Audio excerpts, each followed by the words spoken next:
Dès la fin de 1982, Céline Dion, la diva canadienne accepte l'invitation d'un certain Michel Drucker.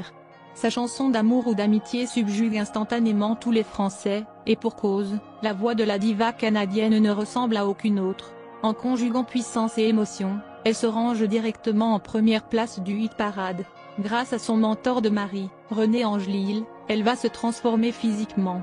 C'est l'évidence, chaque coiffure ou tenue vestimentaire lui va à merveille. Hélas, la mort du père de ses enfants la plonge dans un profond désarroi. Même si elle s'efforce de continuer, on sent bien que le cœur n'y est plus. Peu à peu, sa silhouette évolue, elle n'est plus que l'ombre d'elle-même. Bien qu'elle tente de se justifier, les fans tirent la sonnette d'alarme. La pratique de la danse ne peut pas expliquer sa fragilité.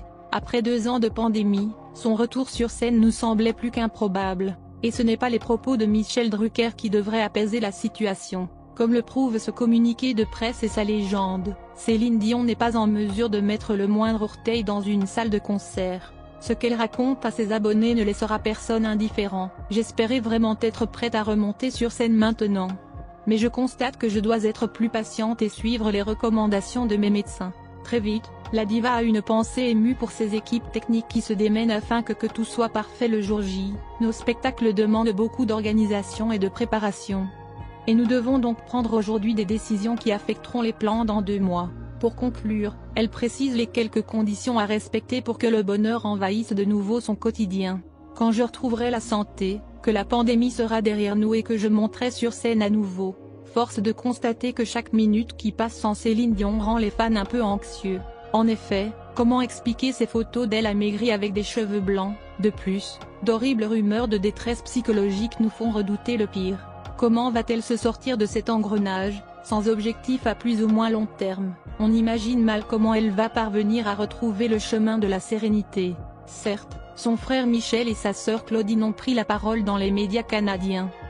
En tentant de désamorcer l'inquiétude des admirateurs, ils ne font que rajouter de l'huile sur le feu. Qui aura le dernier mot?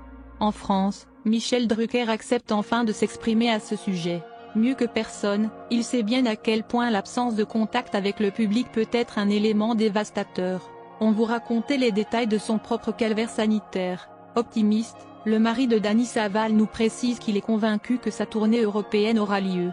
Il nous donne même des informations sur le calendrier. Céline arrivera fin mai à Paris pour s'y installer pendant ses concerts en Europe. Oui, il le reconnaît sans prendre de pincettes, René lui manque et qu'elle pense à lui tous les jours. Il nous jure, la dépression ainsi que les idées noires s'éloignent enfin tant elle est bien entourée. Satisfaite de voir ses jumeaux grandir auprès d'elle, elle n'a qu'un seul leitmotiv: remonter sur scène. Cela fait 2 ans qu'elle attend. Pour autant, Michel Drucker tient à souligner ce paradoxe. Elle a très envie de revenir, mais il est hors de question qu'elle le fasse si elle n'est pas au top. Conscient qu'elle va devoir faire des efforts pour retrouver la pêche de jadis et que l'on apprécie tant, il estime qu'elle ne se fera pas de cadeau. Donc, que l'on ne compte pas sur elle pour réapparaître si elle n'est pas la Céline qu'on attend. Céline, elle ne chante pas à peu près, il conclut en citant les paroles d'une magnifique chanson écrite par son ami Jean-Jacques Goldman. Plus brillante et plus belle, pour une autre étincelle.